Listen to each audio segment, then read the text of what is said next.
السلام علیکم ورحمۃ اللہ وبرکاتہ۔ معزز ناظرین و سامعین، امید ہے آپ خیریت اور عافیت کے ساتھ ہوں گے۔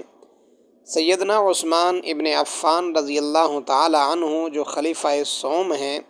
ان کے تعلق سے ہماری گفتگو چل رہی تھی، آپ حضرات نے سماعت فرمائی۔ سیدنا عثمان ابن عفان رضی اللہ تعالی عنہ پر جہاں بہت سارے روافض اور معاندین اسلام کی طرف سے اعتراضات کیے جاتے ہیں، ان میں ایک اعتراض یہ بھی کیا جاتا ہے کہ حضرت عثمان رضی اللہ تعالی عنہ اسلام کے سب سے عظیم اور پہلے معرکے میں شریک نہیں ہوئے۔ یعنی حضرت عثمان رضی اللہ تعالی عنہ اتنے ہی وفادار ہوتے اسلام کے، رسول اللہ صلی اللہ علیہ وسلم کے دین حنیف کے، تو جنگ بدر سے پیچھے کیوں رہ گئے؟ ان کا یہ کہنا ہے کہ جنگ بدر میں پیچھے رہنے والے جو ہیں وہ منافقین ہیں۔ رسول اللہ صلی اللہ علیہ وسلم کے جان نثار وفادار صحابہ کرام رضوان اللہ تعالی علیہم اجمعین سارے کے سارے جنگ بدر میں شریک تھے۔ تو اس سلسلے میں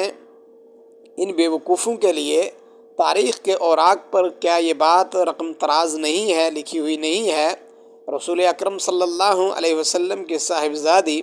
حضرت رقیہ رضی اللہ تعالی عنہا ان دنوں بیمار چل رہی تھیں۔ رسول اللہ صلی اللہ علیہ وسلم نے حضرت عثمان رضی اللہ تعالی عنہ اور حضرت اسامہ بن زید رضی اللہ تعالی عنہ کو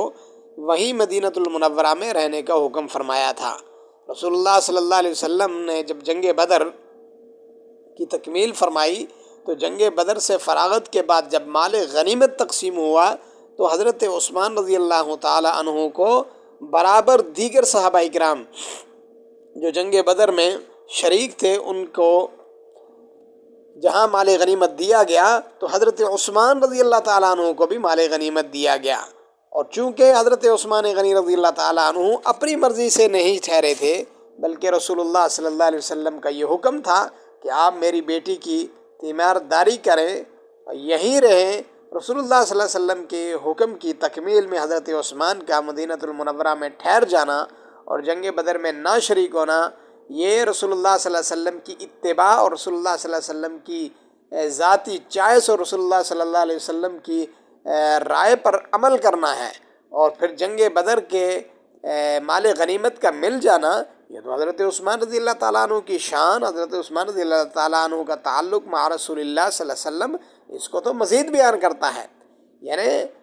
اندازہ لگائیں آپ خباثت کا، آپ حماقت کا، بددیانتی کا، بدنیتی کا، کہ تاریخ کے اندر ساری کی ساری بات اظہر من الشمس ہے کہ حضرت عثمان رضی اللہ تعالیٰ عنہ جنگ بدر میں شریک کس وجہ سے نہیں ہوئے؟ رسول اللہ صلی اللہ علیہ وسلم کے حکم پر، رسول اللہ صلی اللہ علیہ وسلم کے رائے پر، رسول اللہ صلی اللہ علیہ وسلم کے مشورے پر، رسول اللہ صلی اللہ علیہ وسلم کے بٹھانے پر،